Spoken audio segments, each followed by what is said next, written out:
Mais uma vez, bom dia a todos, sejam todos bem-vindos ao nosso simpósio de teologia da Unicatólica de Quixadá, com o tema Demonologia, um olhar sobre o mal.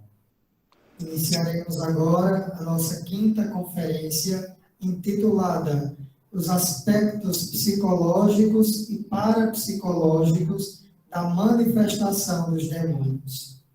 O conferencista desta quinta conferência é o Dr. Jair Rodrigues Melo. O mesmo é doutor em Ciências da Religião pela Universidade Católica de Pernambuco, com tempo de pesquisa na Escola Bíblica Arqueológica Francesa de Jerusalém. Mestre em Ciências da Religião pela Universidade Católica de Pernambuco. Bacharel em Psicologia pelo Centro Universitário Dr. Leão Sampaio. Historiador formado pela Universidade Regional do Cariri, URCA. Professor de Psicologia do Desenvolvimento da Criança e do Adolescente e Psicologia da Aprendizagem na Universidade Regional do Cariri, URCA. Foi professor de Bíblia no curso de Teologia no Seminário São José, da Diocese de Crato, durante 5 anos. Foi coordenador pedagógico do Colégio Salesiano em Juazeiro do Norte. Diretor-geral da Rádio Educativa Salesiana, Padre Cícero, durante 5 anos. É radialista há 21 anos. É professor de hebraico e grego há 13 anos e também tem influência em inglês. Atua também como psicólogo clínico com abordagem em análise do comportamento. É diretor do Instituto Humanitas do Cariri, um centro de serviços psicológicos. É palestrante há 20 anos e também é guia em viagens para Israel. ênfase nos temas: Psicologia da aprendizagem, psicologia do desenvolvimento, psicologia da religião, análise do comportamento, hermenêutica e exegese bíblica e línguas bíblicas.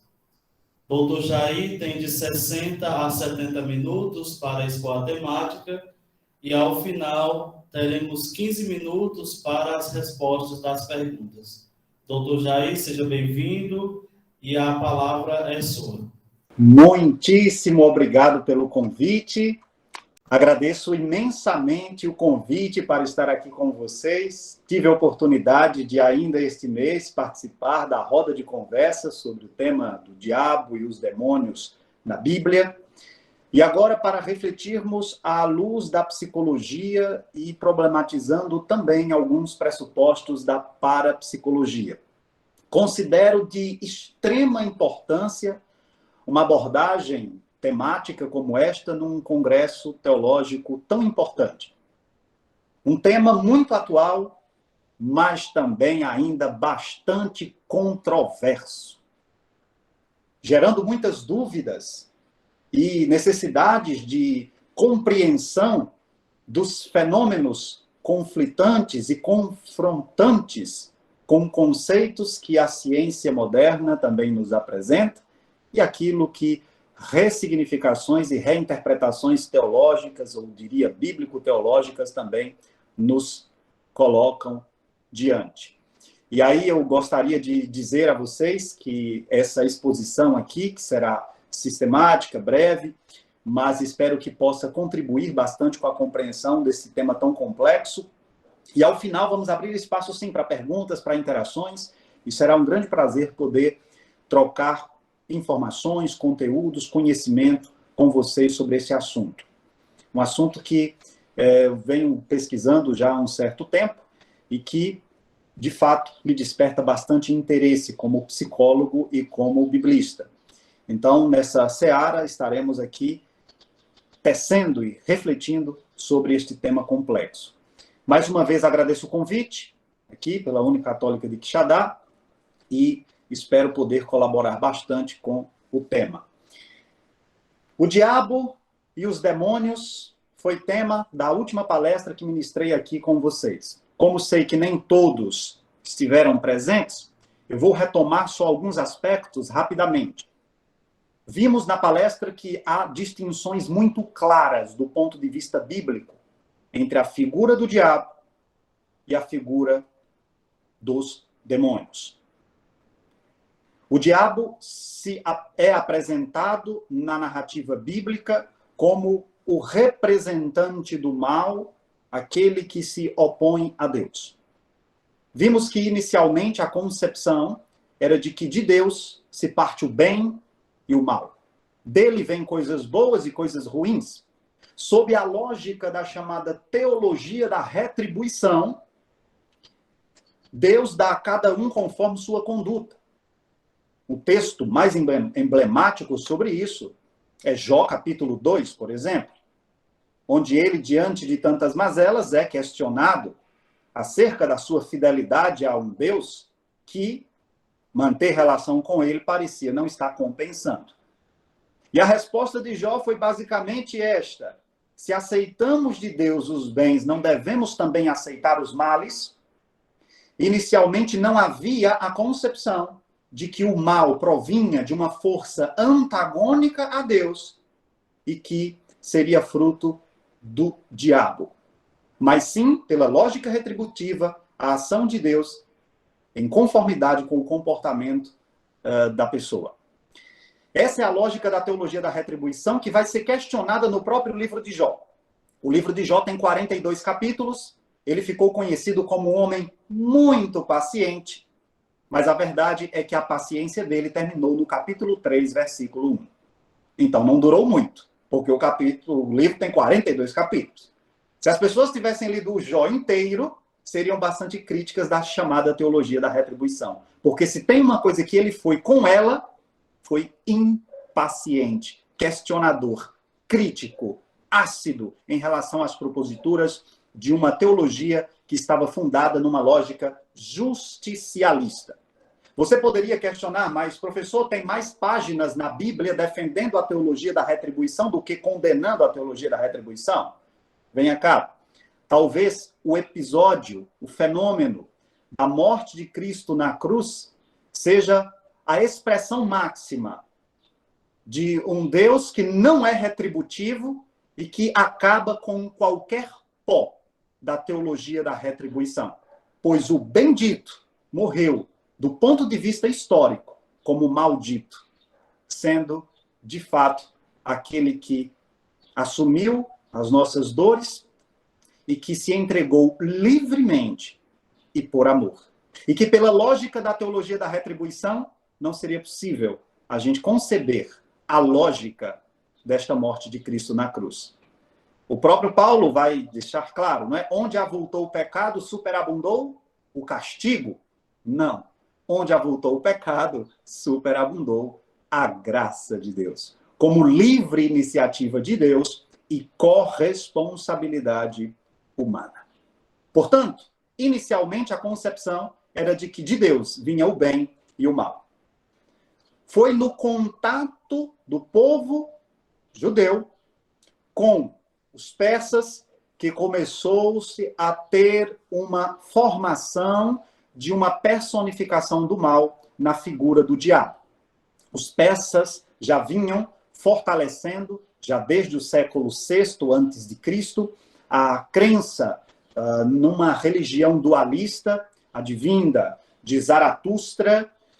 Com o zoroastrismo persa, nós tínhamos já um dualismo entre Angra Mainyu, que se opunha a Ahura Mazda, as forças do bem e as forças do mal que se contrastam, e a experiência humana aqui seria justamente fruto desta contradição entre um bem que luta constantemente com o mal e que nós sofremos, portanto, os reflexos desta luta. Já, por exemplo, no último escrito historicamente produzido no cânon do Primeiro Testamento, nós vamos encontrar no Livro da Sabedoria, escrito por volta do ano 50 a.C., a concepção de que foi por inveja dele, do representante do mal, que a morte entrou no mundo. A associação já numa experiência judaica tardia da serpente, da antiga serpente, à figura do representante do mal, o diabo. Pois bem, mas tanto no Primeiro Testamento quanto no Segundo, nós vamos encontrar distinções claras entre diabo e demônio. Os daimones, no Oriente Próximo, se constituíam de espíritos maus, que acometendo pessoas lhes causavam os mais diversos tipos de danos, problemas físicos, psíquicos, sociais, espirituais e assim por diante.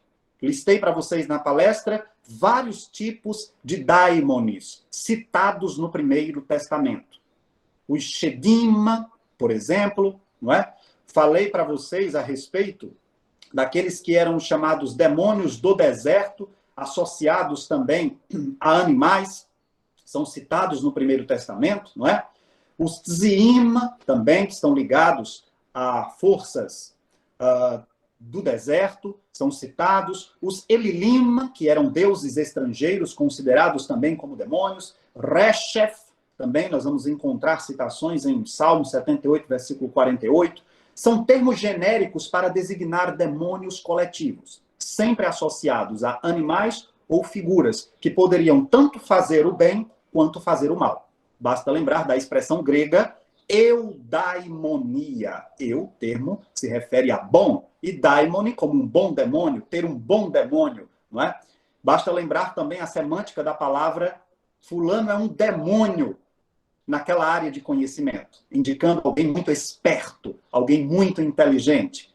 Então, no mundo antigo, daimones estava relacionado a forças espirituais que faziam com que o sujeito fosse imbuído de uma força descomunal, de um aumento em suas potencialidades cognitivas. No Segundo Testamento, as funções de diabo e demônio são muito claras. O diabo é apresentado como tentador, como adversário, termo que no Primeiro Testamento nós também vemos com frequência essa significância, por exemplo, o termo satana, que significa justamente adversário. Há reis opositores políticos que se apresentam como Satana, de Salomão. Deus é apresentado às vezes como Satana, aquele que se opõe a, e também a figura de Satana é apresentado como aquele que é acusador no tribunal divino, também uma influência da demonologia persa.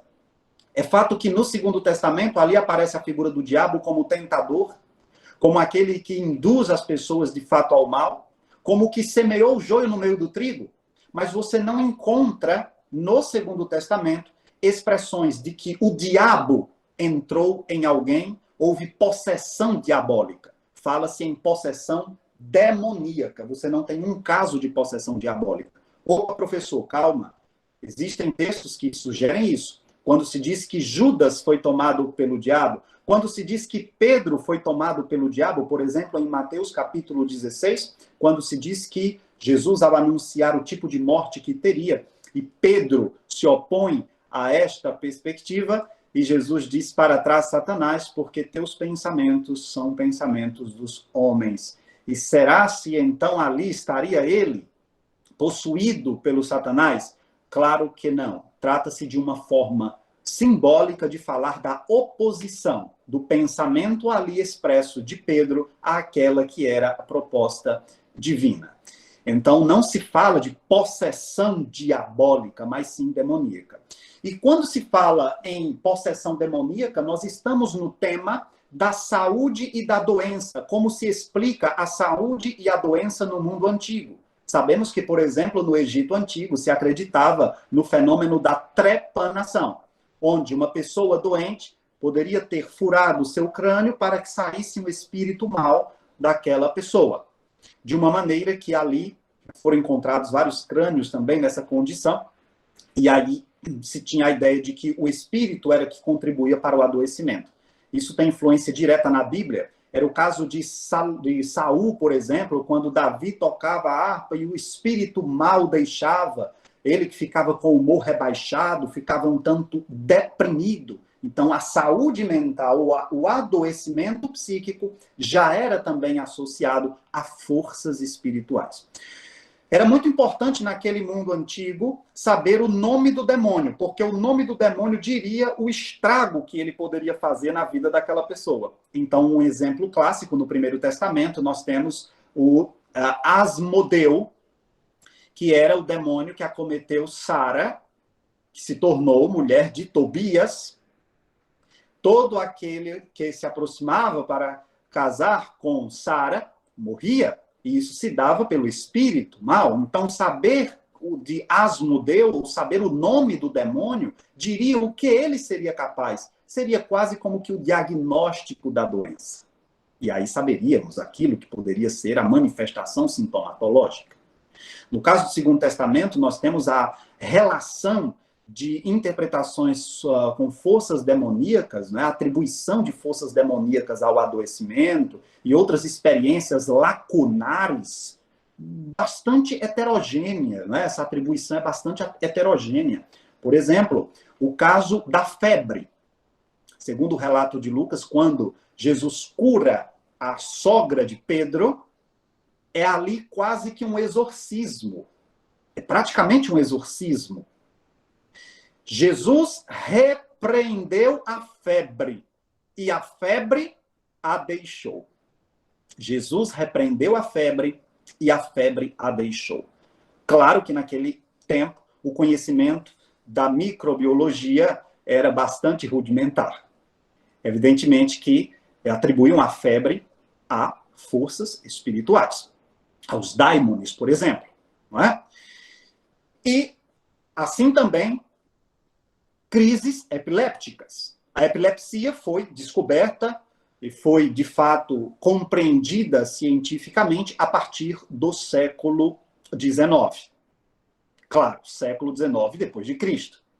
Então, naquela época, uma crise epiléptica poderia ser interpretada como uma ação de forças espirituais maléficas. Além disso, por influência grega, se acreditava que os demônios estavam também no ar. No ar. Uma pessoa poderia pegar uma determinada doença, mas diríamos, sofrer um determinado problema físico ou psíquico, dependendo do ar que respira, para onde a pessoa vai. Os judeus readaptaram esta crença com a inserção no seu conceito de círculo social do puro e do impuro, trazendo a ideia de que lugar de demônios é o lugar de impureza. E lugar de impureza é lugar de demônio. O exemplo mais emblemático no Segundo Testamento é Marcos capítulo 5, do versículo 1 ao 20. O caso do endemoniado de Gerasa. O tema daquele texto é pureza/impureza. Aquele homem habitava o local mais impuro que se podia imaginar na cidade. Do outro lado do mar, ali foi Jesus, e o que acontece? Aquele homem habitava justamente, além de um lugar impuro, a região de Gerasa, do ponto de vista do círculo geográfico da pureza e da impureza, e ele habitava o lugar mais impuro da cidade, que eram os túmulos. Um homem de uma força descomunal, que ao se aproximar de Jesus, o que acontece? Ele se prostra, mostrando a força de Jesus naquele texto. E Jesus emite a máxima que chega ao auge no processo de exorcismo, que é: sai deste homem. E no versículo 8 é dito isso, e curioso que parece o demônio não sair, não é? Porque no versículo 9, Jesus começa a dialogar com ele, perguntando qual é o seu nome. E aí ele diz, legion onomamoi hoti poloi esmen, em grego. Legião é o meu nome, porque somos muitos. Na verdade, é porque esse texto ele foi colocado aí, justaposto aí, surgindo a partir do verso 9, numa tradição posterior, que relaciona o demônio do homem geraseno, às forças coercitivas do exército romano, chamado também de legião, querendo dizer que aquele homem vivia doente, acometido pelas forças coercitivas do exército romano, que fazia valer aquilo que incomodava tanto na experiência cristã, que era a imposição da ideologia imperial. Isso surge num período posterior, e esse texto, a partir do verso 9, é justaposto ali num mais antigo, que vai do verso 1 até o verso 8, que é a tradição anterior. No final, o texto diz que este homem estava em são juízo. recuperou o juízo. E entenda juízo aqui como a capacidade de dominar-se, de ter ciência de si mesmo e dominar-se. Porque nem ele, nem ninguém conseguia dominá-lo, nem mesmo com as correntes mais fortes. E ele, no encontro com Cristo, volta a ter aquilo que é o domínio de si mesmo. E é aqui, nesse texto, que eu abro ponte para a nossa discussão à luz da ciência psicológica. Um homem que recupera o são juízo, que no fundo devemos compreender como a recuperação da sua capacidade de sujeito, de agir na história, de decidir, de usar da sua liberdade. Fecho essa primeira parte dizendo que claramente a Bíblia não confunde o diabo como figura representante do mal, que se opõe a Deus e que tenta. E que o próprio Jesus nos ensina a pedir a Deus que nos livre do mal. No Pai Nosso, não é? É assim dito, mas livrai-nos do mal e das forças do mal. E enquanto a Bíblia não confunde, muita gente confunde, demônio, espírito mal, que causa todo tipo de desordem, não tenta ninguém. Quem tentou Jesus? Quem foi? Foi o diabo, não foi demônio. Espera aí, professor, a Bíblia Ave Maria diz que foi o demônio, mas é uma tradução errada. O texto grego apresenta o termo diabolon, se for no acusativo, claro, não é? Diabolon, no acusativo, que seria a complementação verbal sem uso de preposição, ou seja, objeto direto, né? Então, observe. Nesse caso, é uma tradução errada, mas quem tenta é diabo, é o diabo. O texto afirma que quem semeou joio no meio do trigo não foi demônio, foi diabo. Foi o diabo. Então, há separação dessas figuras, apresentando, inclusive, em determinados momentos, o diabo como Beuzebu, um termo Baal-Zebub, que quer dizer Deus das moscas, não é? É uma forma negativa de classificar a divindade de Acaron, não é? Então, Baal, né? Que influenciou tanto na história do povo hebreu. Pois bem, então não confundamos esses papéis. Do ponto de vista psicológico, nós entendemos que existe uma história milenar de exorcismos, milênios, né, de exorcismos, de tentativas rituais de afastar as forças do mal. Mas vemos, nas últimas décadas, sobretudo, uma diminuição progressiva na atribuição da doença física e mental a forças espirituais. E esse fenômeno começou, sobretudo, a partir do século XIX, quando houve o início de toda uma sistematização de compreensão do adoecimento psíquico. Foi no final do século XIX que surgiu a ciência psicológica com o psicólogo William Wundt, em seu laboratório de psicologia experimental. Mas foi no mesmo século XIX que o saber psiquiátrico também tinha suas bases lançadas em relação a muitos fenômenos lacunares. Por um lado, você tem o avanço e a melhor sistematização da psicopatologia, desde os trabalhos do clássico Karl Jaspers, grande psicopatólogo. Por outro lado, você tinha o nascimento, estou falando do século XIX. Por outro lado, você tinha o nascimento da chamada psicologia científica, com William Wundt. Uma terceira linha, que era os primeiros estudos em psicologia experimental, uma tentativa de explicar o comportamento humano com base na ciência natural. Aí você tem Thorndike com seus estudos, você tem Pavlov com o estudo do condicionamento clássico no século XIX, tá? E, para e passo, você vai encontrar o advento da psicanálise. A proposta freudiana de colocar por terra a soberania da razão. Colocar por terra a soberania da razão. Ora, desde muito tempo, a razão tinha sido considerada, ou era considerada, critério fundamental para a produção da verdade. Sigmund Freud apresenta o inconsciente como a base determinante da conduta humana. E eu vou aprofundar, sobretudo, daqui a pouco, à luz da psicanálise, as concepções psicológicas sobre as manifestações demonológicas. Tá? E aí observe, toda essa série de contribuições da psicologia, já no século XIX, foi favorecendo que houvesse um novo modelo explicativo para o adoecimento psíquico.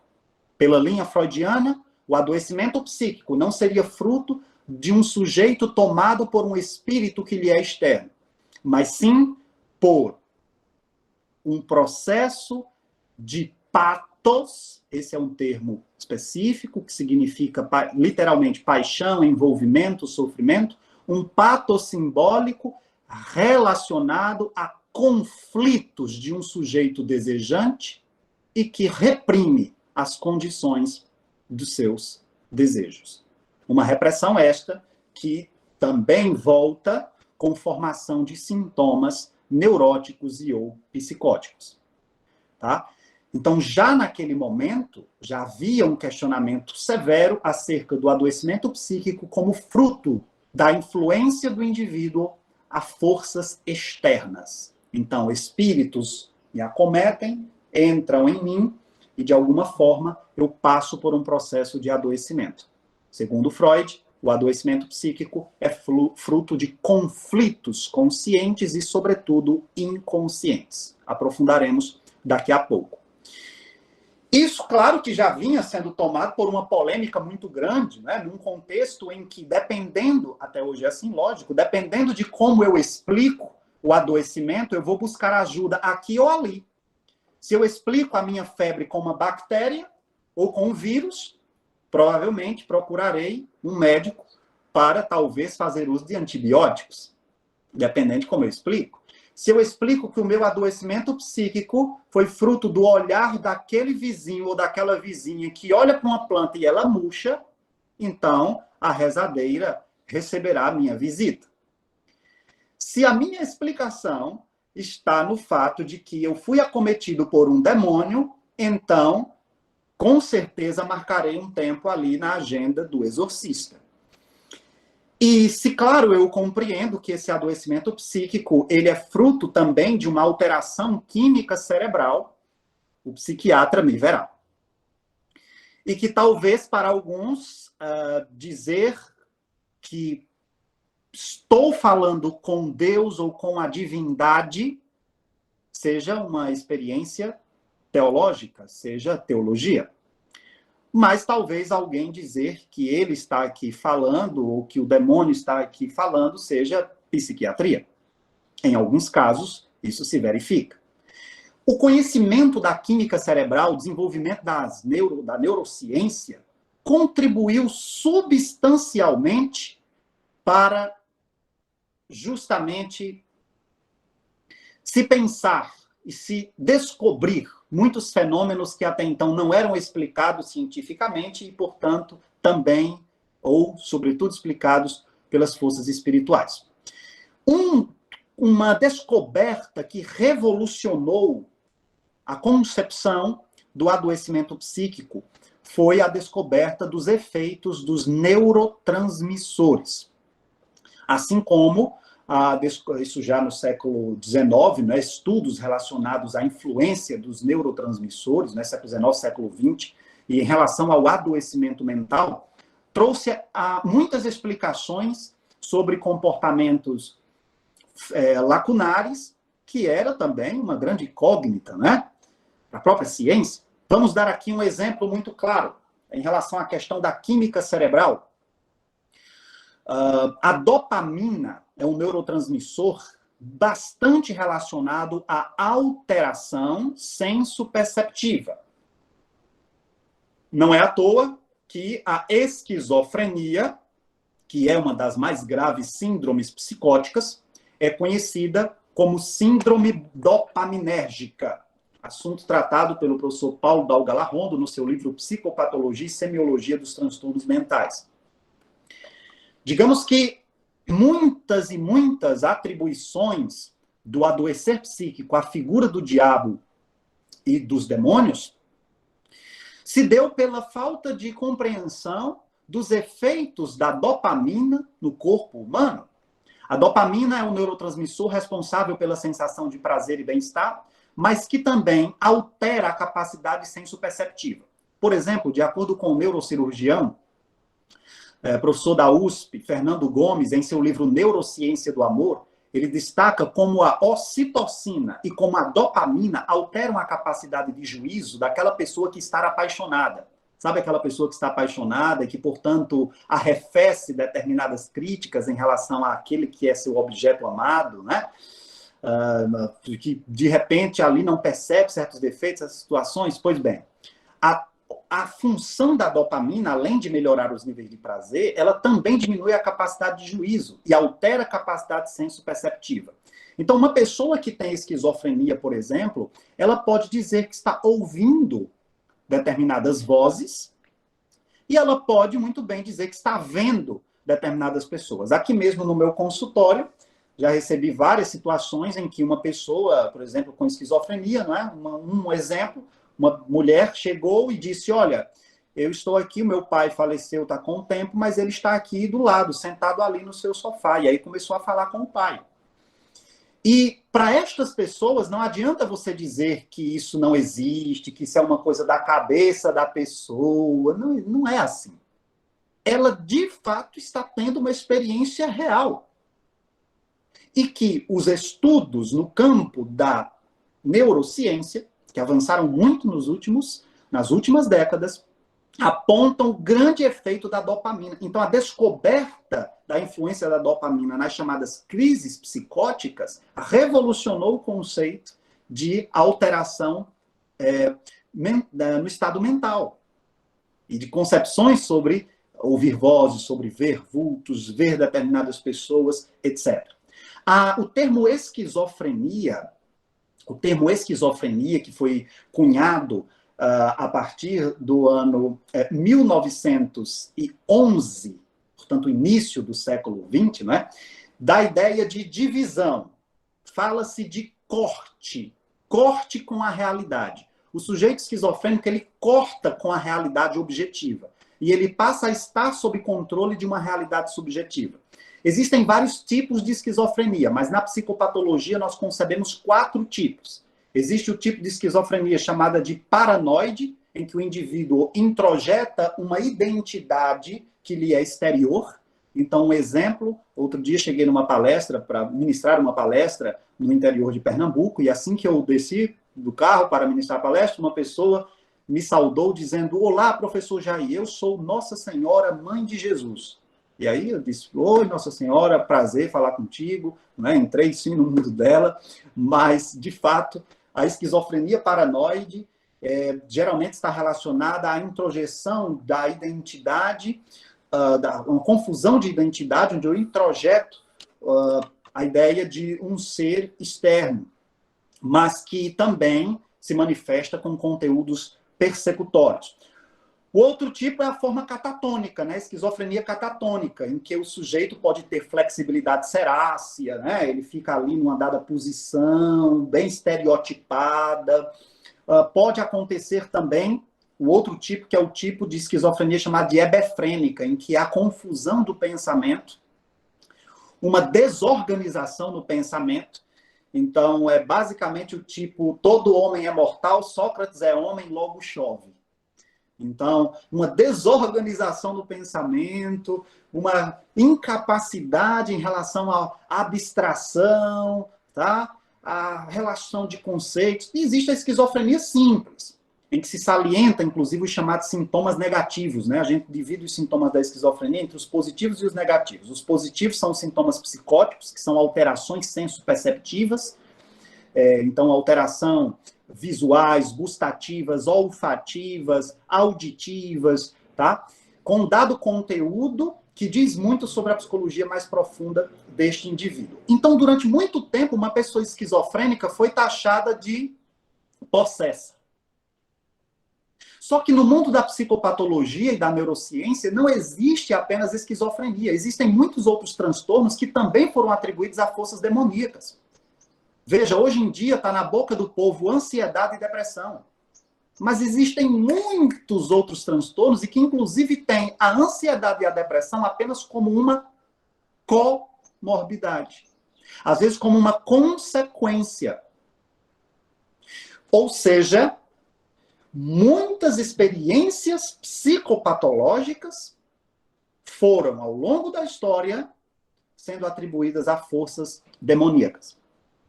Uma pessoa, por exemplo, que tem transtorno afetivo bipolar, no polo da mania, ela pode se tornar bastante agressiva, eufórica, com ideias de grandiosidade. Ela pode simplesmente dizer assim, olha, eu sou a pessoa mais especial do mundo, eu sou capaz disso, eu sou capaz daquilo, compra absurdamente, se envolve com diversos vícios. E ela, de fato, está numa condição de alteração em relação a um neurotransmissor chamado serotonina. Tanto que, com o avanço da psicofarmacologia, muitas pessoas diagnosticadas com diversos transtornos mentais têm uma melhora significativa com muitos fármacos. Vamos dar aqui exemplos. No caso da esquizofrenia, quantos medicamentos antidopaminérgicos que exercem um efeito fundamental sobre a esquizofrenia? Ah, mas aquela pessoa que se tornou altamente agressiva, ninguém conseguia segurar, muito semelhante ao caso do Gerazeno. E quem disse que experiências, por exemplo, de esquizofrenia não oportunizam também a manifestação de forças descomunais? Alteração na voz, alterações psicomotoras graves, alteração no estado de consciência, confusão de identidade, dificuldades no processamento das informações, corte com a realidade, e muitos pacientes, quando fazem uso de antidopaminérgicos, têm melhoras significativas. Por outro lado, vamos citar ainda no mundo da psicofarmacologia, o caso de uma pessoa com transtorno bipolar. Desde o ano 1949 que o lítio é utilizado como grande estabilizador de humor, com ótimos efeitos sobre pessoas que têm um transtorno afetivo bipolar, seja o tipo 1, seja o tipo 2.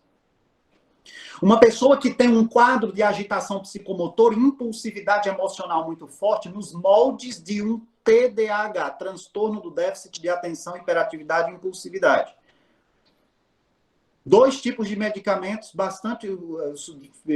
fármacos bastante utilizados, né, com bons efeitos, o metilfenidato e a lisdexanfetamina, que exercem como psicoestimulantes funções fundamentais para quem tem esse tipo de transtorno.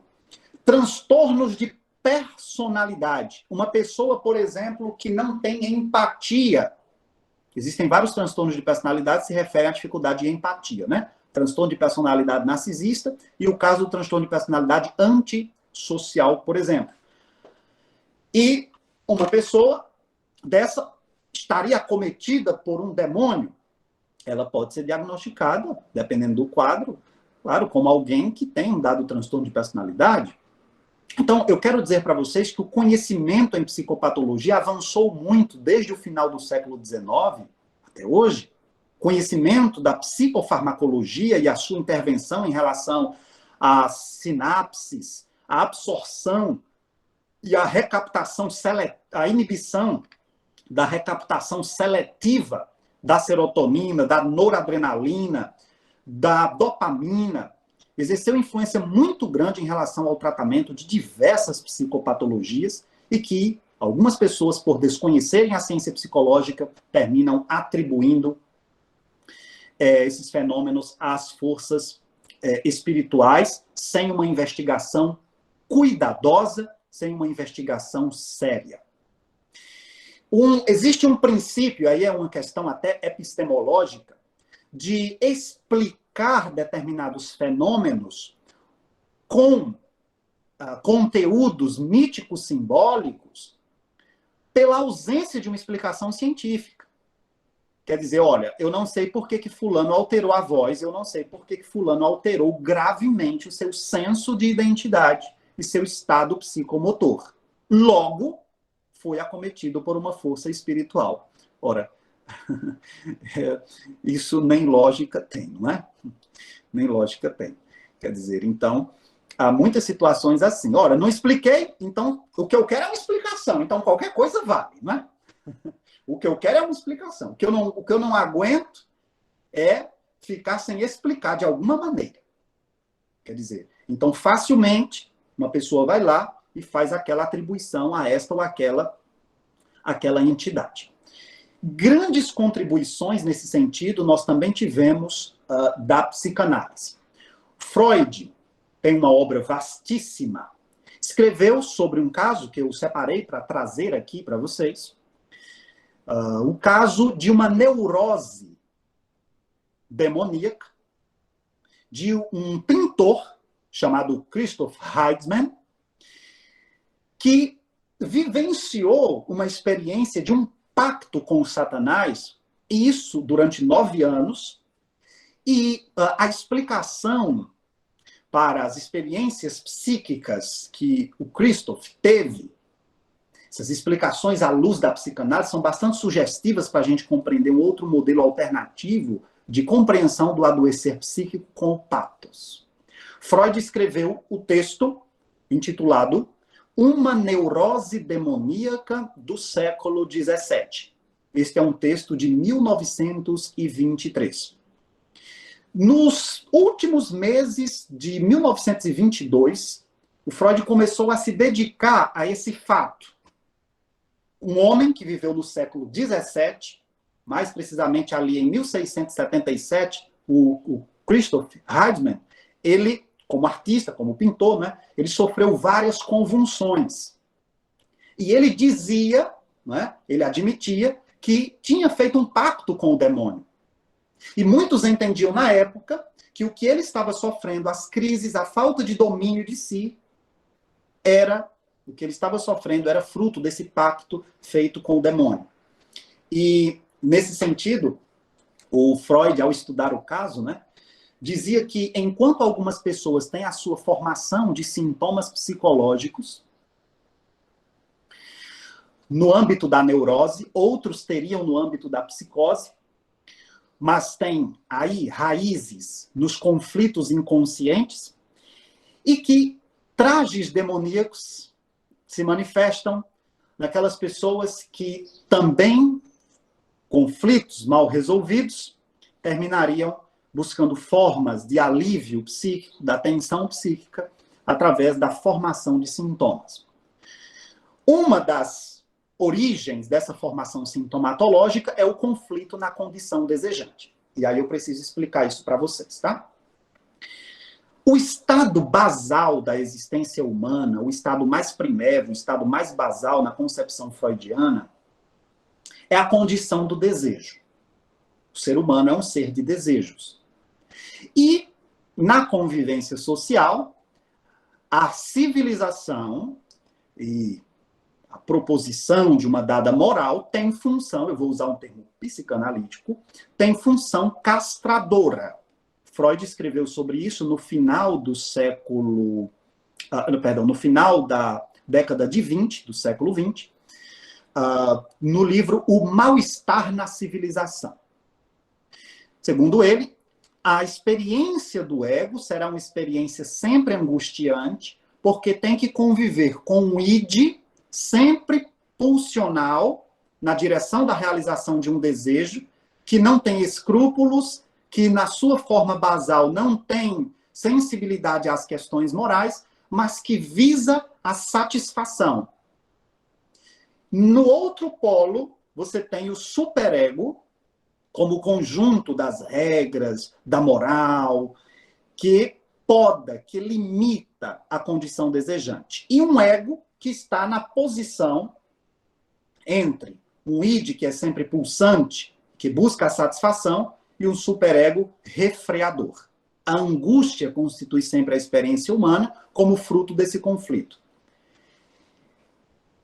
o modo como o indivíduo vai lidando com esta realidade conflituosa pode ser base para a formação de diversos sintomas, que em muitos casos são sintomas relacionados aos conflitos sexuais. Na Idade Média, por exemplo, muitos atos pecaminosos, muitos desejos, né, eram considerados pecaminosos, e que tais desejos seriam base para que o indivíduo sofresse castigos.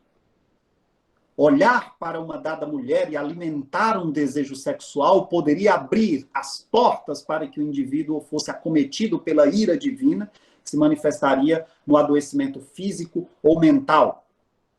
E também a concepção de que esse adoecimento é justamente a intromissão de um sujeito externo, espiritual, nessa condição da doença. E a grande questão que o Freud apresenta no texto de análise do adoecimento deste pintor é que, para Freud, o demônio não é um outro, o adoecimento psíquico não é fruto de um outro que toma o corpo do sujeito, mas o conflito inconsciente do próprio sujeito. Então, elimina-se essa projeção, aceitando a ideia de que é o inconsciente e seus conflitos que estão na base da formação dos sintomas. Claro que com a educação, com a inserção do indivíduo na cultura, ele vai aprendendo a podar os seus desejos, mas ele vai vivendo um grande conflito. Se a condição da angústia é algo que lhe acompanha, ele vai estar sempre diante do conflito entre querer e não poder. Desejar e não dever aquilo, não poder realizar o seu desejo. E isso vai aparecendo, de certa forma, às vezes até traiçoeiramente, na linguagem dos sonhos, aqueles sonhos com conteúdos proibidos, que Freud escreveu sobre isso no ano 1900, no livro A Interpretação dos Sonhos, e vai aparecendo aquele conteúdo que a gente tende a reprimir. Então, são conteúdos sexuais, que se tem vergonha de falar, muitas vezes, culpa. Vai se manifestando, inclusive, também na linguagem dos sonhos, o medo da perversão, o medo, talvez, manifesto daquele pai que brigava comigo, que dizia, você não pode fazer isso, que punia severamente, aquele pai agressivo, ou aquela mãe carrasca. E, de alguma maneira, aqueles medos que eram provocados em mim vão aparecendo também na linguagem dos sonhos, sobre os princípios que Freud fala, da condensação, do deslocamento e etc. Então, existiria ali o pensamento onírico latente, como uma representação pulsional inconsciente que visa se descarregar na elaboração simbólica da linguagem do sonho. Mas que, não, nesse sentido, não é apenas na linguagem do sonho. O conflito inconsciente dos desejos reprimidos ou das representações pulsionais inconscientes podem se manifestar também na formação de sintomas. O caso da moça que tinha medo da aranha caranguejeira e que ela era entendida como um substituto da mão peluda do pai, desejada no período em que esta menina vivenciou o chamado complexo de Electra, onde havia o desejo sexual pela figura paterna. O conflito na base da formação do sintoma, essa é uma das linhas de pensamento psicanalítico, não é? E como o indivíduo que fez o pacto com o diabo durante 9 anos se viu numa condição de grande sofrimento psíquico, segundo Freud, esse pacto tinha o objetivo de libertar esse indivíduo do estado depressivo e da perda da capacidade artística. Ele não conseguia mais se identificar, porque com a morte do pai, ele não conseguia mais produzir suas obras de arte, não se via mais identificado. Seu conceito, seu autorreconhecimento estava muito ligado à sua capacidade de produção artística. O pai, ele tinha quase que uma relação simbiótica, simbolicamente falando, com a relação com o pai que perde. E desejava um pai substituto. E aí a chance de recuperar esse pai substituto seria no pacto com a figura de um diabo que inicialmente apareceu para ele como um bom cidadão, honesto, de barba castanha, usando uma capa vermelha, com um bastão e um cão preto ao seu lado, parecendo inofensivo, e que ele ia percebendo ali projeções da busca de um pai que, de alguma maneira, lhe amparasse.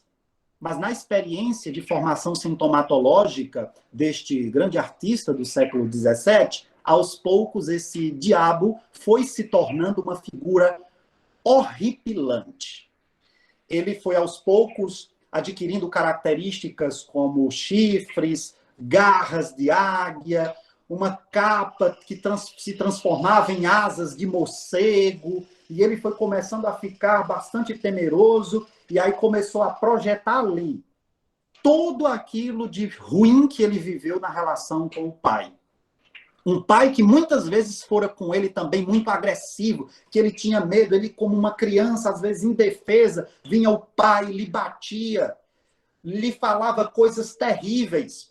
E como nós temos na nossa própria condição psicobiológica a agressividade como um componente básico da existência humana, nós muitas vezes não manifestamos essa agressividade na forma de violência, porque através da linguagem, da elaboração semântica, do descarga emocional de outro modo, não é? De um modo mais adaptativo à cultura, a gente vai podando isso.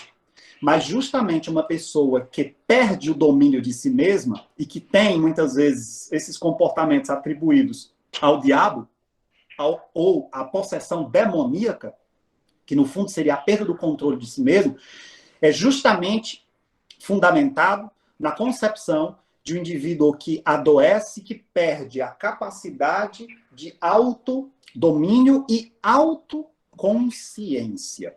Foi o que aconteceu também com o artista que, com a morte do pai, já não se via identificado, porque se via, digamos assim, numa confusão de identidade, por não conseguir fazer aquilo que para ele era tão definidor de suas capacidades como suas obras artísticas, dado seu estado emocional com o pai.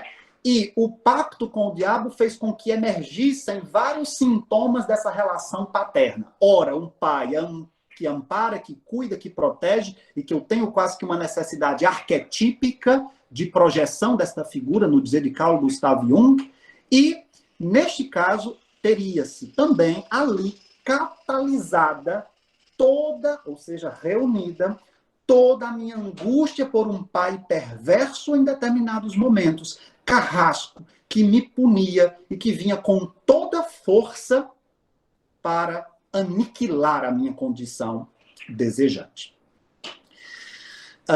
E é interessante que um dos pontos centrais da percepção desse estudo de Freud, como disse ainda em 1923, é que o sujeito estranho a si mesmo, seria a base para a possibilidade da interpretação de que ele está possesso. Ora, eu não tinha essa força antes. Claro que não é a pessoa que percebe, ela não está consciente de si mesma, é um outro que percebe. Nossa, ele não usava essa voz, ele não fazia isso, ele não falava desta maneira, ele não se comportava daquela outra. E esse não reconhecimento de si, muitas vezes, essa confusão de identidade é associada à intromissão de uma força estranha. Então, em resumo, a gente poderia dizer que a doença psíquica recai muitas vezes sobre o corpo identificado, assim como o demônio, como estranho, aquele ao qual estamos sujeitos.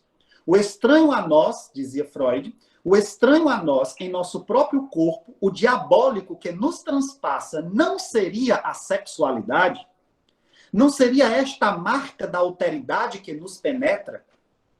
A estrutura narrativa do acometimento de uma pessoa por um ser que lhe é externo, como base explicativa para o adoecimento psíquico, seria justamente o quê?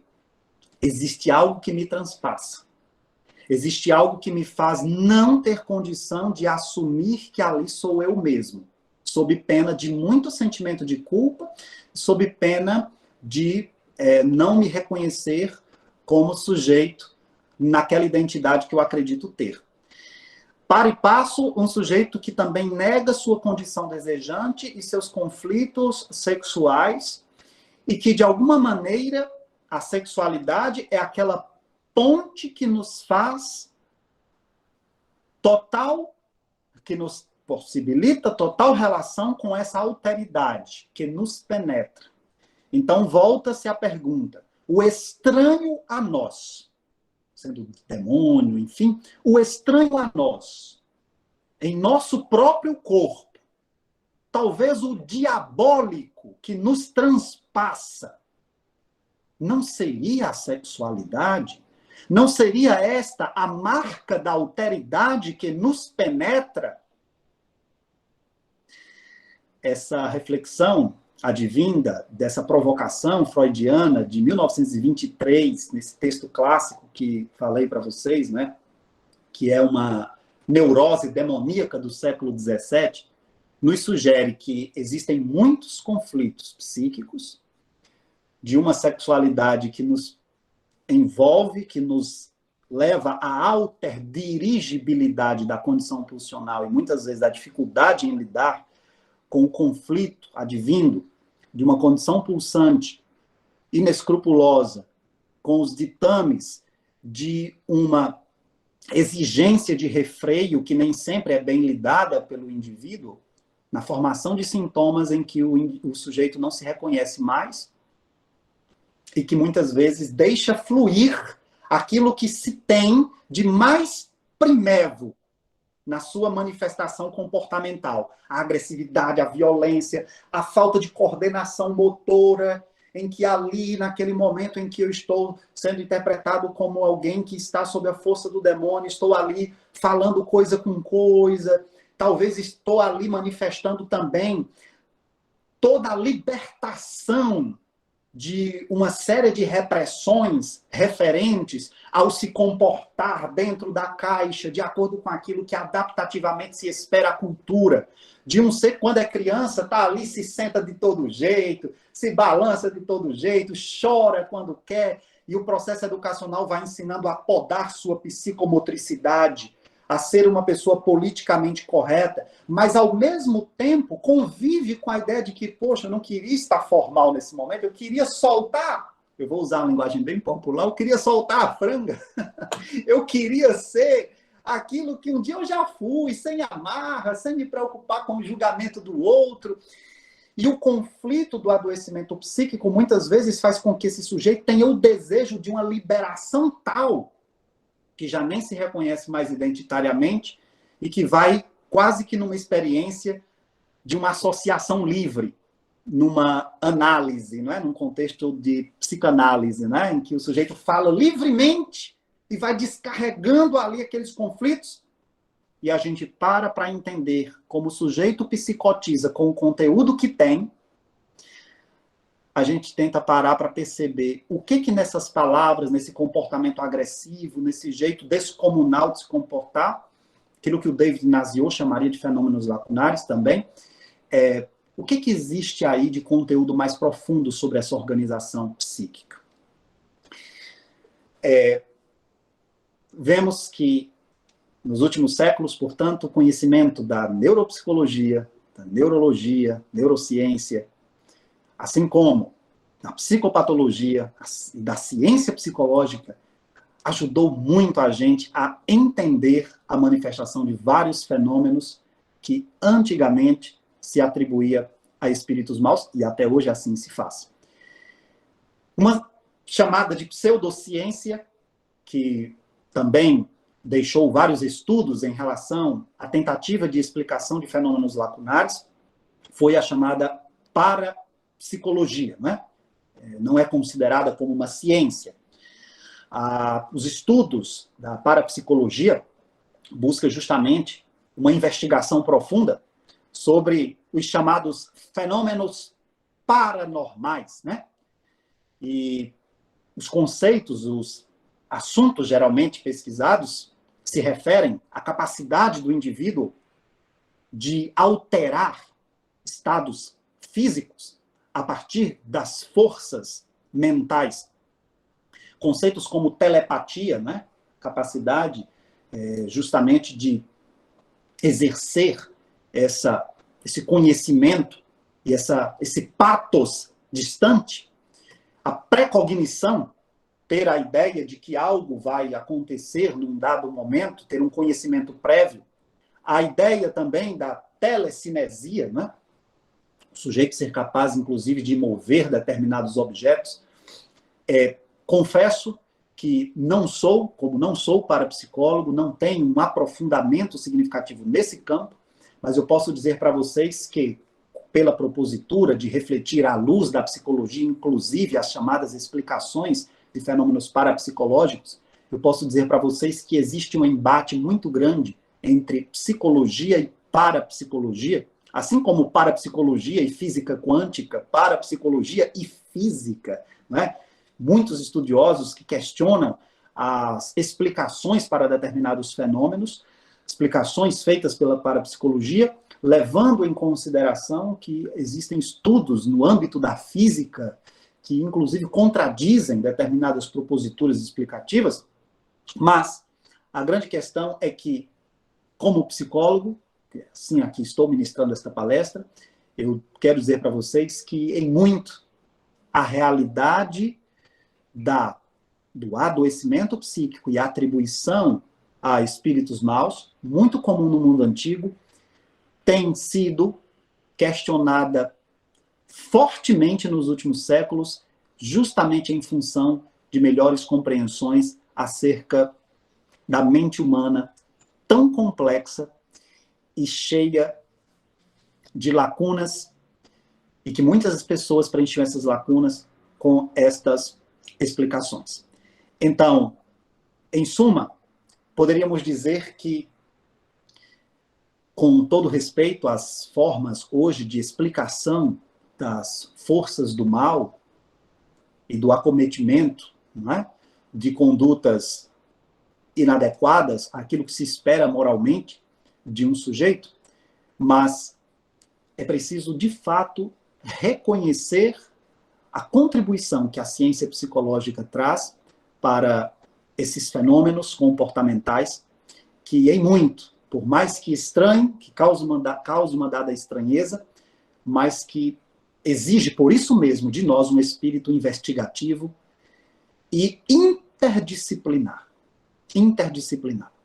Não se trata aqui, gente, de reduzir, não vou dizer reduzir, mas de atribuir uma área, ou confundir papéis de uma área de conhecimento e outra. Anular explicações teológicas com a ciência psicológica, simplesmente. Né? Não se trata simplesmente disso, de promover um desencantamento com o mundo e promover a secularização, tá? Mas se trata, basicamente, de colocar as coisas no seu devido lugar. Se nós, de fato, temos uma febre, é preciso fazer uma investigação em relação à reação do nosso sistema imunológico a microinvasores e buscar, portanto, a ajuda adequada nesse sentido. E fazer isso não significa ser ateu, como muitos pensam. Fazer isso não significa dizer inimigo da teologia, mas significa reconhecer, deixar o ser humano seu narcisismo, deixar de estar alimentando seu narciso, que lhe coloca numa posição soberana perante o conhecimento, como se ele fosse o todo-poderoso em relação à sabedoria, e reconhecer sua capacidade de ir maturando na medida em que vai entrando, se deparando com um contraditório e percebendo que aquilo que antes servia como objeto de explicação e aquela explicação era satisfatória, hoje já não é mais.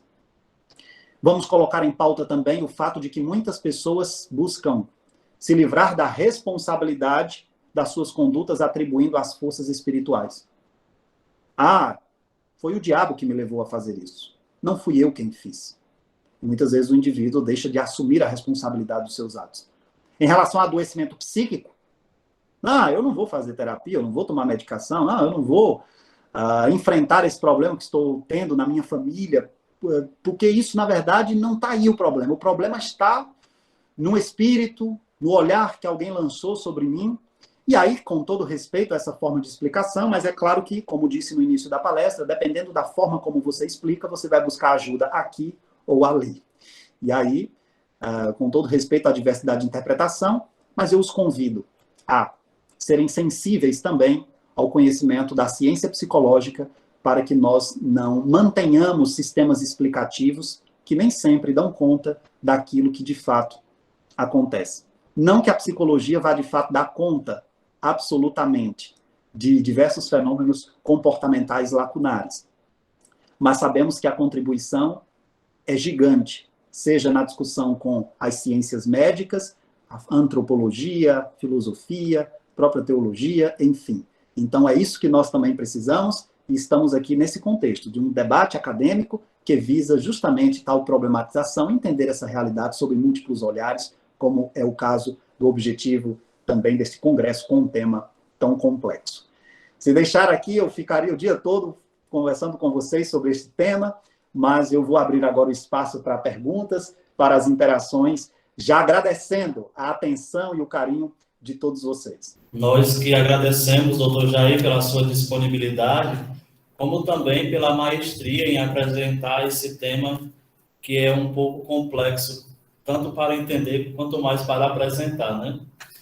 E algumas indagações surgiram aqui no nosso chat. O primeiro que manifestou um desejo de pergunta foi o Francisco Félix, e ele pergunta: bom dia, professor. Gostaria de saber se durante algum atendimento você já se deparou com uma situação que estava além das realidades psíquicas ou psiquiátricas, e se o especialista se encontra diante de uma situação sem explicação clínico-científica, o que sugerir ao paciente? Muito bem, obrigado pela pergunta. Eu quero começar retomando uma questão que falei na palestra. Muito cuidado com não expliquei cientificamente, logo é um demônio. Não expliquei cientificamente, logo foi o diabo quem fez isso. Isso é um problema até epistemológico, como disse, né? Veja, já me deparei com situações em que não havia uma explicação científica para aquele fenômeno? Sim, já me deparei. No consultório, inclusive. Mas nunca com elementos para atribuição a forças demoníacas. Nunca. Nem tudo a ciência explica. E quando a gente fala de comportamento humano, em sua complexidade, nem tudo nós vamos encontrar realmente explicação na ciência. Compreende? Mas já me deparei com situações de pacientes com vários tipos de esquizofrenia e que tinham os familiares mesmo com uma grande estranheza em relação às suas manifestações comportamentais. E o paciente, quando começa a tomar antidopaminérgico, melhora. No processo psicoterapêutico pode também melhorar bastante, né? E que não foi necessário, de fato, praticar um exorcismo, até mesmo porque o psicólogo não faz isso, se não é atribuição dele. E segundo, porque, de fato, por mais que não houvesse ali uma explicação imediata ou uma classificação psicopatológica específica que levasse a uma condução terapêutica segura, mas uma questão ela é central. Nós, psicólogos, trabalhamos, sobretudo, com o comportamento na sua crueza. Digamos assim, na sua manifestação pura, no sentido nato, né? Portanto, nós vamos compreender como aquele comportamento se manifesta. E a gente utiliza, no caso, cada psicólogo tem uma abordagem, né? Tem uma abordagem analítico-comportamental, então nós vamos buscar explicações científicas para aquele comportamento à luz das propostas de Skinner, né? Ciência comportamental, etc. Bom, mas o que quer dizer é que já me deparei com situações em que não havia uma explicação ali imediata. Pelo menos da minha parte. Mas não significa dizer que não houvesse, do ponto de vista científico, tá? E nunca com algo que, de fato, eu conseguisse atribuir a forças demoníacas de fato. Nunca. E o que dizer para essas pessoas, né? A última parte da pergunta foi essa. O que dizer para uma pessoa em que a gente atende sem ter ali uma explicação científica para o que está acontecendo? Ora, depende muito da situação. O que a gente vai dizer vai depender do que está sendo manifestado, tá? O que está sendo manifestado. Então, não tem como eu dizer, a gente diz isso. Depende do que é o que está acontecendo efetivamente, né? Mas, no geral, se trata de um paciente que está, por exemplo, com um tipo de desorganização mental e de desorganização comportamental grave, é preciso, sim, fazer uso, muitas vezes, de medicação, né, da intervenção psiquiátrica, e muitas vezes a gente faz um encaminhamento. Nessas ocasiões em que eu não consigo fechar um diagnóstico específico, eu sempre também dialogo com outros profissionais, e a gente busca, nesse diálogo interdisciplinar, compreender melhor aquele fenômeno comportamental. Mas nada que fosse suficiente para atribuição a forças demoníacas. Temos uma segunda pergunta que foi feita por Reinaldo Farias. Ele diz: professor, qual sua opinião sobre o fechamento dos manicômios no Brasil? Existe alguma relação deles com manifestações demoníacas? Os manicômios, historicamente, né, os locais em que as pessoas eram tratadas da chamada loucura, eram locais em que as pessoas diziam muito ser habitados por demônios, justamente porque a falta de compreensão adequada de transtornos mentais fazia com que as pessoas atribuíssem, né, as causas aos demônios. Então era como que o lugar privilegiado de manifestação demoníaca fosse os manicômios, né? E, na verdade, a gente sabe que com a evolução do conhecimento da ciência psicológica e da psiquiatria também, uma psiquiatria humanizada e tudo, a gente percebe que realmente tratava-se de um grande equívoco. Michel Foucault, na História da Loucura, né, vai tematizar também essa questão com muita qualidade, né? E eu gostaria de dizer para vocês que, em relação à minha opinião sobre o fechamento dos manicômios, quero dizer que, na verdade, existem muitas clínicas ainda e hospitais psiquiátricos no Brasil. A grande questão é que houve uma mudança radical de perspectiva. Enquanto antes se buscava isolar a pessoa que tinha um transtorno mental, isolar da sociedade, porque ela representava um perigo para a sociedade, era quase como que uma prisão e uma vivência bastante desumana, com tratamentos nem sempre com respaldo científico, às vezes com uma perspectiva de punição muito grande. É como se o doente, ou aquele que tem um transtorno mental, né, fosse uma pessoa realmente muito nociva à sociedade, precisasse ser isolada. Então, o fechamento de um modelo manicomial dessa natureza, sou totalmente a favor.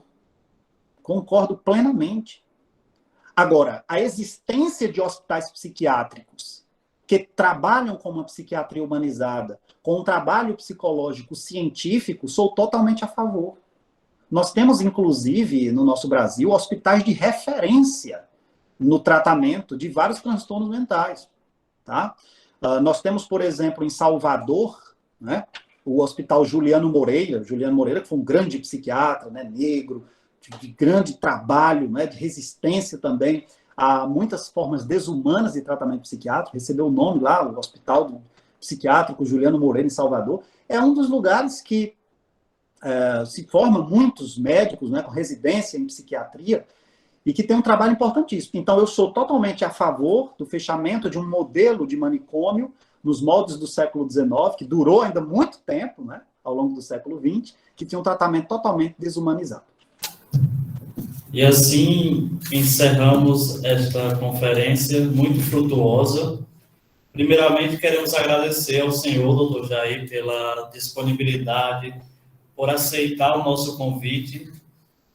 O senhor, logo de imediato, aceitou a sua participação nos dois momentos, né? O primeiro foi a roda de conversa, no dia 16 de novembro, e este segundo momento, que dentro do simpósio de teologia. Então, muito obrigado por aceitar apresentar essa temática aqui para os nossos discentes, como também para todos aqueles que são externos à nossa instituição.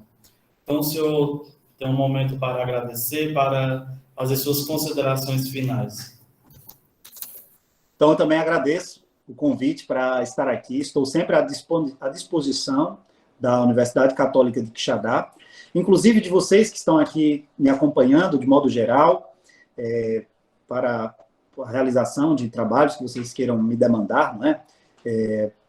costumo ministrar palestras, falar um pouquinho aqui sobre o trabalho, bem rapidinho. Eu costumo ministrar palestras em paróquias sobre temas relacionados à psicologia pastoral, à Bíblia, né?